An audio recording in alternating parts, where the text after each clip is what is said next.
All right, this is a common lilac, and you can see she's huge. And a lot of times when common lilacs get old, they stop blooming. But this one continues to bloom.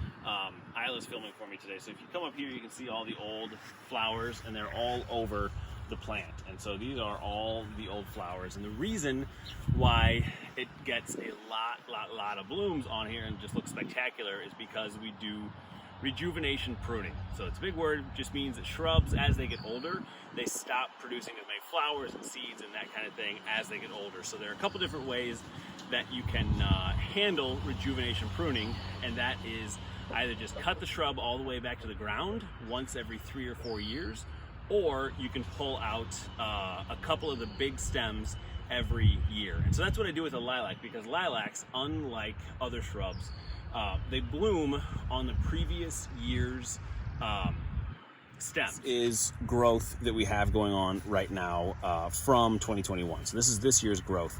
And then as I've been working outside, as you can tell by my hands. And so as this grows, this will set this year a flower bud on the end of this new growth. And so this new growth will have the flower all ready to go. So if you prune lilacs anytime after the 4th of July or so, what you're doing is you're pruning off the flowers for next year. So right after your lilac is done flowering is when you want to prune them. And I'll show you how to do rejuvenation pruning on a giant lilac like this. All right, so this is what the main stem portion of the lilac looks like. And so as you can see here, we have a dozen or so of these big, probably 10-15-year-old stems, branches, canes that are coming out of here. And so if you come down and Isla, can you show them right here? So if you look down here, this is one of the old ones from years ago that I cut off. And so this is where they cut off, so it forces all this new growth, which keeps the flowers getting new ones up. So we're gonna cut 2 of these big ones out this year so that it gives more room for new growth to come up. And then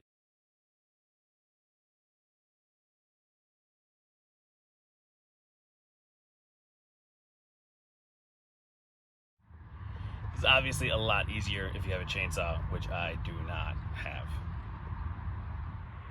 All right, so as you can see, we took out that massive branch. Isla, can you show them how big it looks on just sitting on the ground in my backyard there? So we took that dude out, and there's still a lot of shrub left, as you can tell. And so if you, Isla, can you come right here and look up? So there's all this new space that has been created for new plant, new canes to grow in. So like this one right here that's currently smaller will grow into a much bigger one. This one that's right beside where we cut it off, that will grow into a much bigger one. And so there's a lot of new space created for new plant material to grow, which will have a lot healthier flowers, and that's how you keep a lilac blooming year after year.